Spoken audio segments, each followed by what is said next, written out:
Welcome to another edition of CHP Talks. We are here today with two candidates from the provincial election in BC.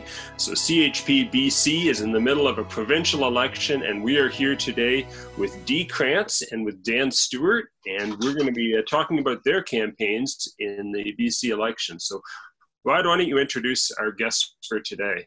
Well, yeah, and actually it's three candidates because I'm also running. There's three candidates in the north here, and so I'm a co-host of the show, but I am running as a candidate in Stikine.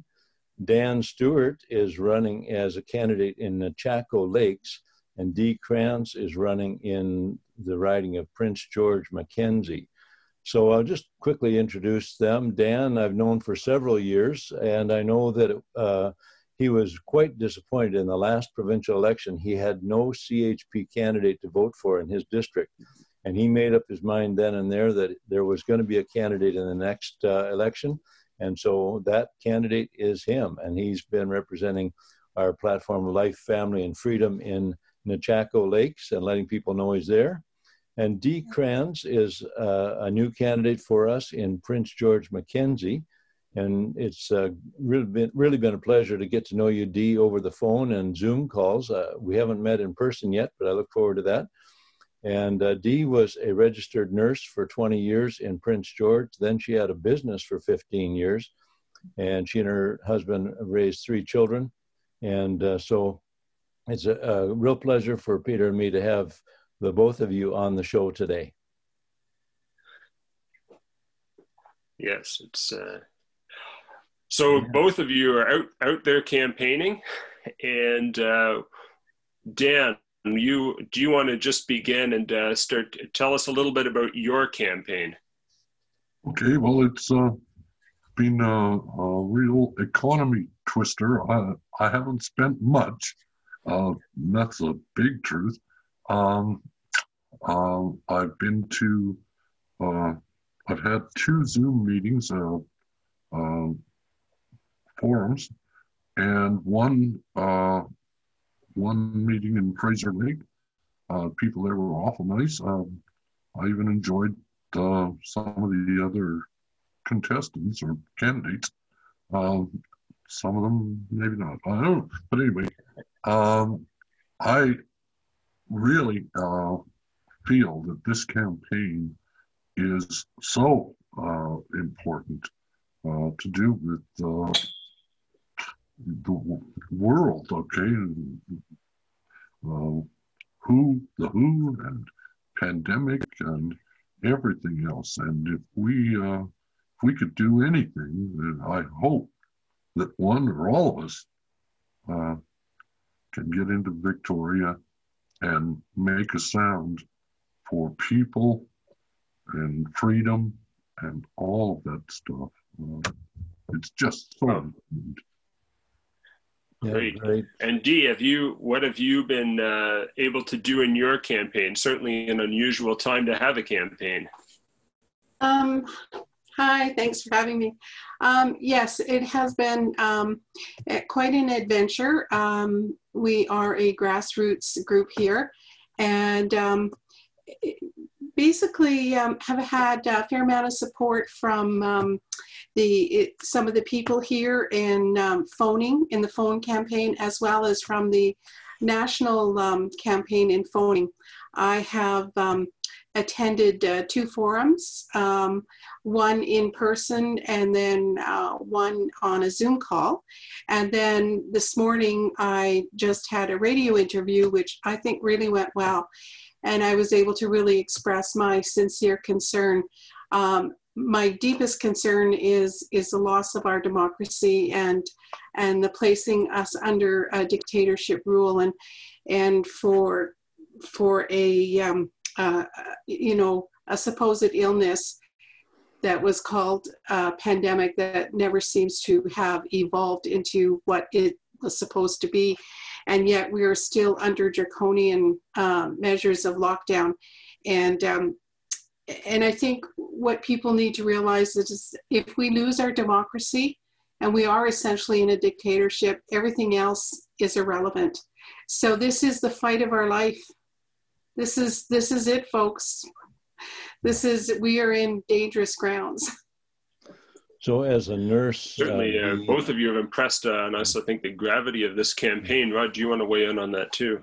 Well, I was just going to say, as a nurse, you must have a lot of thoughts about how this so-called pandemic is being handled, and the access for those who are in hospital, not having their families have ready access to spend time with them, and all those kind of things. Yes, it has. It has bothered me. It bothered me so much what I saw happening. The measures that were being taken to supposedly prevent a virus don't prevent a virus, and the measures that do help prevent a virus were not being incorporated. The thing that it just bothers me tremendously is what has happened to our seniors. And I actually get quite emotional about that, because I think we have just, it's just horrific. And people are being fed a pandemic of fear. And if you realize fear stands for false evidence appearing real, I think that really nails it. The masks, I mean, people are predisposing themselves to becoming sick. They actually will decrease their immune system by wearing masks, and an airborne virus. I mean, they're going to put a piece of cloth over their face. That is just ludicrous. And you know what? The healthcare, they know that. People in healthcare, they know this. So this has been extremely disturbing that they haven't spoken up. And then I realized that they've been censored. I was just told that, the pharmacists are being sent letters to prevent a prescription of HCQ, which is an effective treatment for this virus. And what is going on here? People really need to start questioning. Really, so who is sending those letters to the doctors?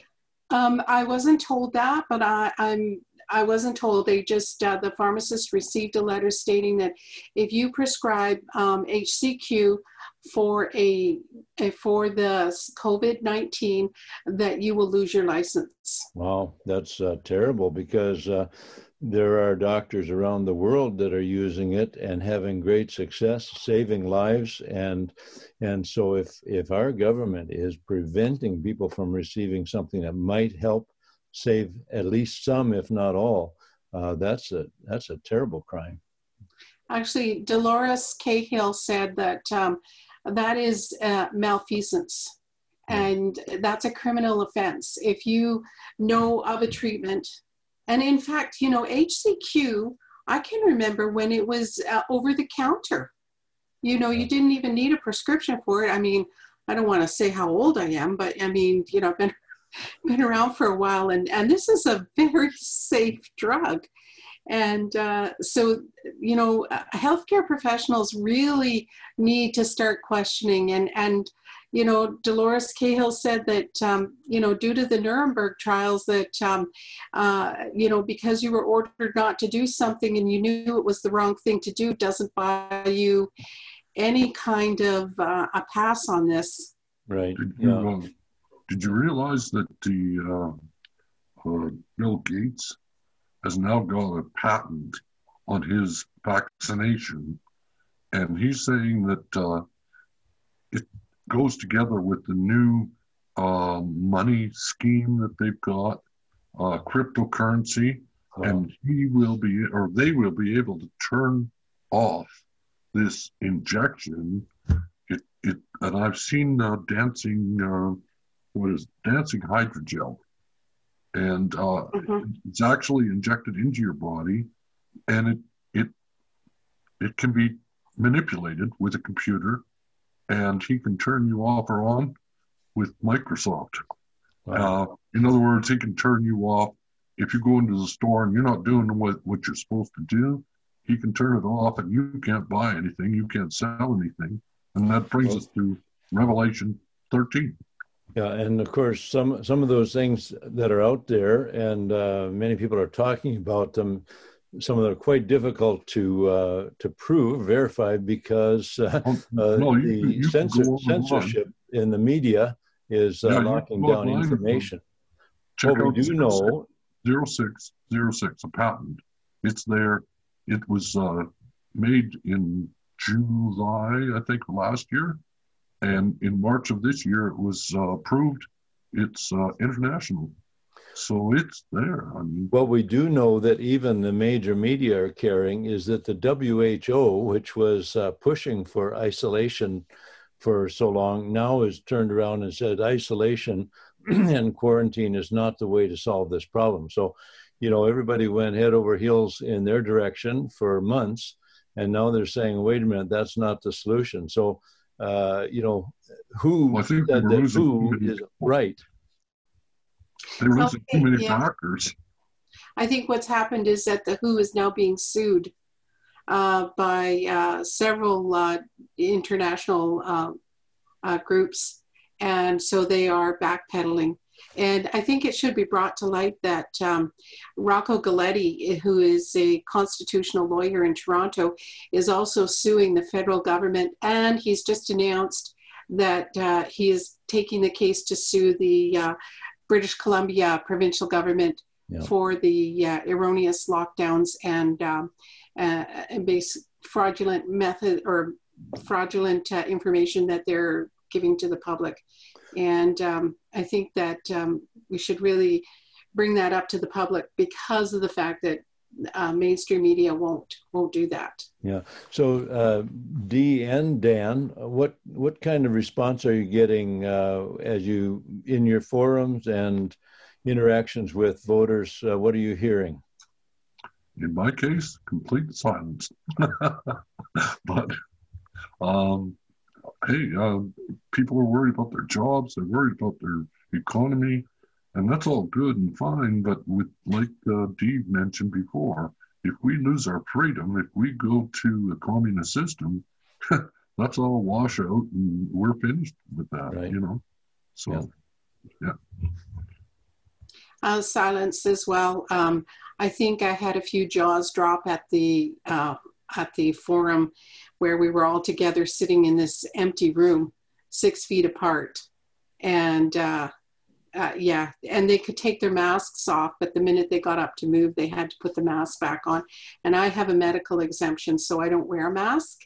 And the interesting thing is that they just kind of like, nobody touched really on questioning the statistics or touched on, the measures being used by our government. It was just like avoidance.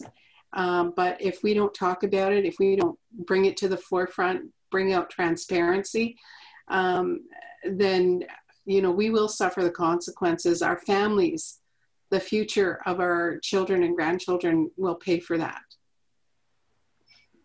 Well, thank you both for taking the time to talk about this election and your efforts there, and we wish you the best. And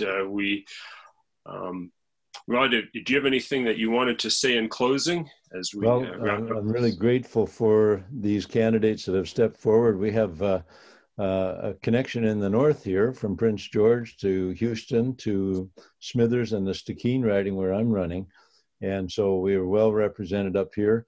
You know, what's happening is we are getting so many calls and emails from people across the province saying, I've seen your message. I want to vote for you guys, but do I have a candidate in my riding? And the sad fact is that because of the way this election was called, we only have 5 candidates out of 87 potential districts we could be running in and should be running in. So all I can tell people is, I'm so sorry, people have not come forward from your district in time to get registered as candidates. Help us next time, either federally or provincially, to have, if you or someone you know would be a good candidate that would like to represent the values of life, family, and freedom, we've been talking about freedom today, then please get in touch with us, take out a membership in the CHP, chpbc and CHP Canada. Help us to begin planning for the next election so that we can have a full slate in British Columbia. But anyway, thank you, both of you, for representing life, family, and freedom in your districts. I'm sure that there will be people very grateful that they have someone to vote for. How I became a provincial candidate is much the same as Dan's story. In 2005, I went to vote and I had no pro-life candidate to vote for in my district. And I said, that's not going to happen again. In the next election, there will be a candidate, even if it has to be me. And it was me. And I've enjoyed representing these values in the provincial platform as well as federally. So again, we're carrying on. Saturday is the big day, final voting day. Many people have voted already. And I hope that those who have voted already have had all the information, have known that there was an alternative on the ballot in our 5 ridings. We know they're doing well. Laura Lynn and Ariel also in Abbotsford. And so press on for the next couple of days, and we look forward to the results on Saturday night. Well, thank you again, all of you. And we look forward to another edition of CHP Talks. Hope that you'll join us. God bless you. God bless. Thanks. Thanks so much.